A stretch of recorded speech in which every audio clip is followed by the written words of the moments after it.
ya sakit hati juga ya. Di sana kan bapak saya bukan minta-minta kan, dia cuma dijual buku ya. Oh, Mbak Im, uang. Bilang pengemis ya, Pak? Iya. Bapak pengemis bukan? Bukan, saya dari buku. Penjual buku. Bukan Pak, ini keadaan yang sebenarnya Mbak, bukan settingan.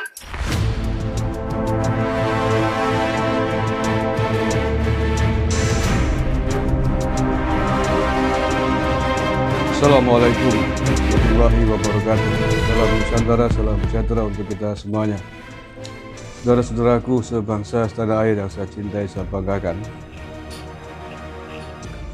Kasus Mbak Im Wong melecehkan, mempermalukan, menghina bapak tua yang ternyata namanya adalah Pak Suhud, umur 77 tahun. Nampaknya akan terus bergulir memanas ya.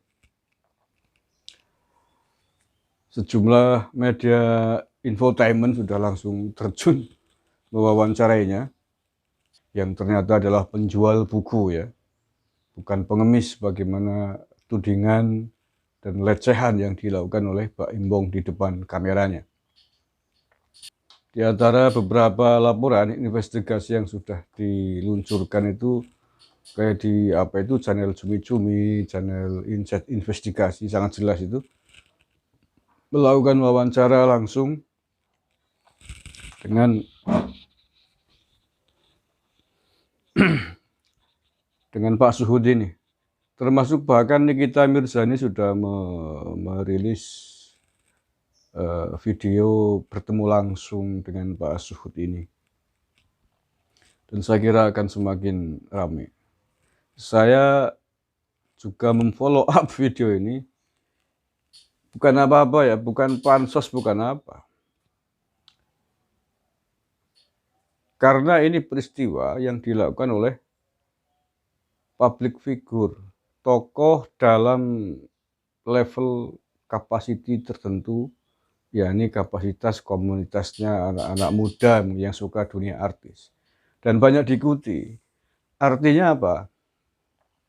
Siapapun orang yang ditokohkan oleh komunitas manapun, itu memang tidak hanya layak untuk dikritisi, tapi memang harus. Karena apa? Karena orang-orang semacam ini, public figure ini rentan untuk diidolakan. Kalau sudah diidolakan, biasanya ditiru apapun perilakunya. Nah, kalau perilaku yang positif nggak masalah, tapi kalau perilaku negatif begini tidak dikritisi, tidak disoroti, kemudian terus dicontoh oleh generasi pengikutnya, para idolanya, ya bahaya, kiamat nanti bangsa ini. Nggak ada yang membenarkan, mengasih tahu, memberikan ini buruk atau benar. Jadi konteksnya semacam itu, bukan sedang pansos, bukan sedang ngurusi orang, bukan karena itu, karena dia tuh diikuti oleh banyak orang. Nah, oleh karena itulah kemudian mengapa media-media infotainment pun ikut memberitakan terus, gitu. Termasuk Nikita Mirzani bahkan ketemu langsung dengan Pak Suhud ini. Dan dari sinilah terungkap jelas apa dan bagaimana kronologi versinya Pak Suhud ini. Di antaranya seperti yang di antaranya satu, Pak Suhud membantah apa yang diklarifikasikan oleh Pak Im Wong, bahwa tidak benar dia katanya ngejar-ngejar, meminta-minta, mengemis. Dia hanya sebatas mengikuti Pak Im Wong karena memang ingin menjual bukunya. Mengapa diikuti? Karena Bapak ini tahu Pak Im Wong itu selama ini dikenal orang yang baik hati, orang yang dermawan. Makanya ketika kemudian sampai di rumahnya, dia menawarkan dagangannya, disambut begitu, dia mengaku sangat terkejut, kok begini Pak Im Wong. Dan ini persis seperti yang saya terangkan di video sebelum ini, bahwa pasti ada alasan dan pasti Bapak ini sudah mengenal Pak Im Wong karena video-video yang dia lihat. Dan benar, dia sering melihat nonton videonya Pak Im Wong di HP anaknya begitu. Oke, kita ikuti potongan-potongan dari klarifikasi atau suaranya Pak Suhud ini, versinya Pak Suhud ini sebagaimana dirilis oleh media-media infotainment kita. Bilang pengemis ya, Pak? Iya. Bapak Nah, pengemis bukan? kita lihat bersama ya, Pak. Tidak benar buku apa yang agama Islam. ditujukan oleh Pak Embong. Saksikan cuman di celotehan Nyai di Langit Entertainment. Swipe up.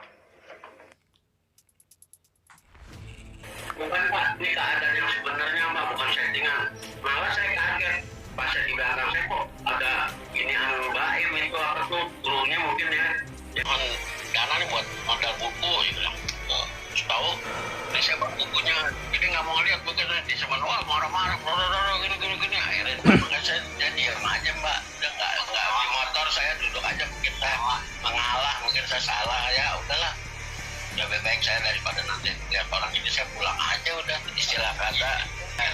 Saya kaget aja kok bisa begitu, dulu nggak begitu kelakuannya. Yang saya lihat-lihat di handphone anak-anak sama handphone lain tuh dia suka tukang sayur apa gimana. Keluarga saya semua kaget.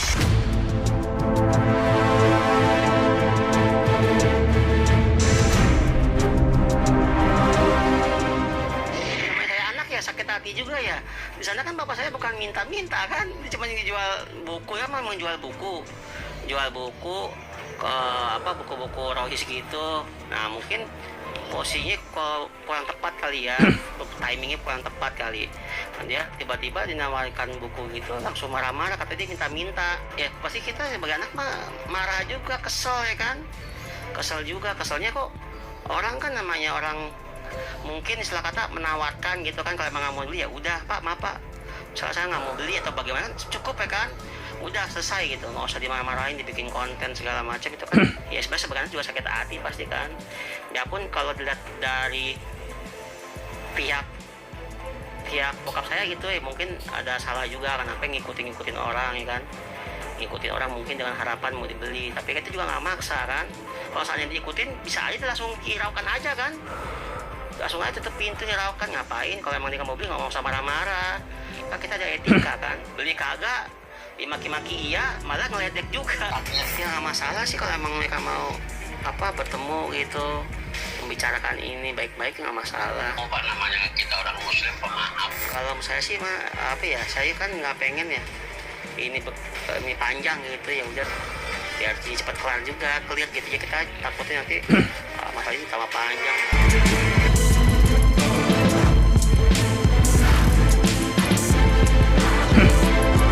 Anaknya Pak Suhud ini dari wawancara dan ungkapan statement anaknya Pak Suhud ini, saya kira melek pendidikan dari bahasanya dan tutur katanya, dia lumayan berpendidikan.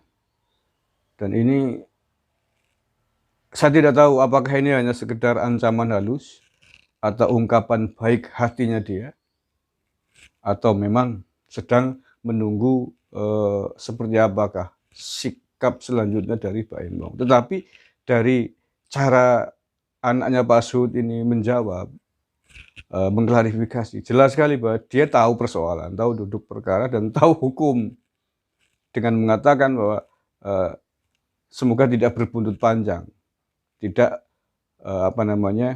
tidak kemana-mana begitu. Artinya dia tahu nih, karena sebagaimana video sebelum ini saya juga mengatakan, ini perbuatan yang tidak menyenangkan, penghinaan, pelecehan, yang diumbar, disebarkan ke publik. Minimal ada pasal delik perbuatan tidak menyenangkan, atau bahkan mungkin undang-undang IT, karena diviralkan tanpa seizin bapak ini. Nah saya nggak tahu nih, tinggal baik-baik hatinya keluarganya Pak Suhud ini.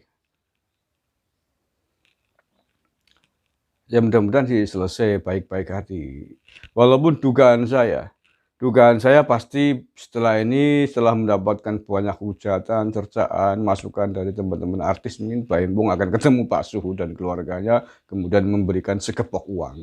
Saya tidak tahu apakah akan diterima atau tidak. Dan saya tidak akan mengaruhi untuk menerima atau tidak menerima.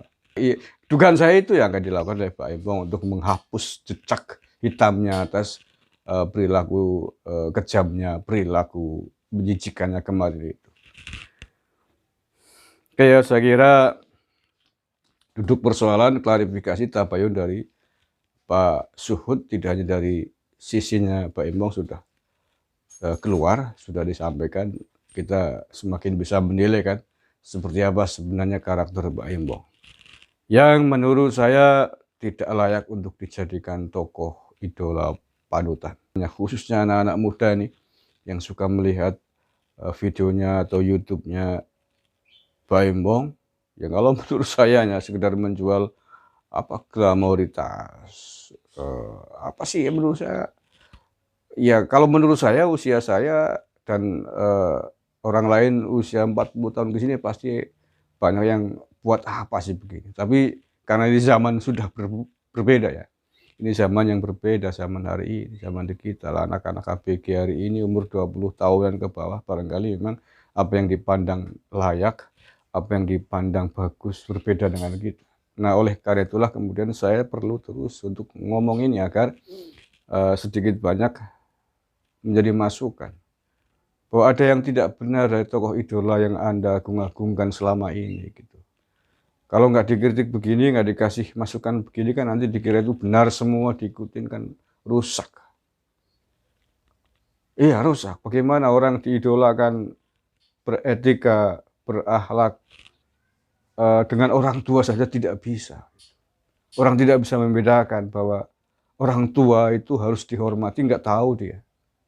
Ada ajaran agama yang mengatakan bagaimana kita harus menghormati orang tua, menghormati, memuliakan orang yang lebih tua dari kita. Bukan hanya orang tua kandung, tapi seluruhnya. Sabda Nabi ya disebut orang tua. Dan kita mencintai kepada orang yang lebih muda daripada kita. Oke, terima kasih.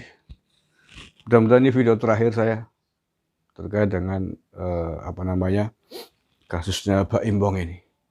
Jaga Nusantara biasanya memang mengangkat berita-berita sosial politik, tetapi bahwa sesuai dengan namanya, bagaimana kita harus menjaga Nusantara yang di dalamnya ada banyak sekali pengertian, makna, termasuk adab, tata krama, nilai, sikap kita sebagai orang Nusantara yang harus dijunjung tinggi.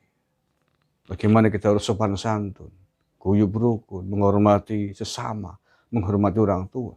Itu adalah bagian dari nilai-nilai adiluhung budaya Nusantara yang kita miliki. Yang juga selaras dengan nilai-nilai ajaran agama yang diakui di negara ini. Terima kasih. Wallahul muwaffiq ila aqwamit thoriq. Assalamualaikum warahmatullahi wabarakatuh. NKRI harga mati.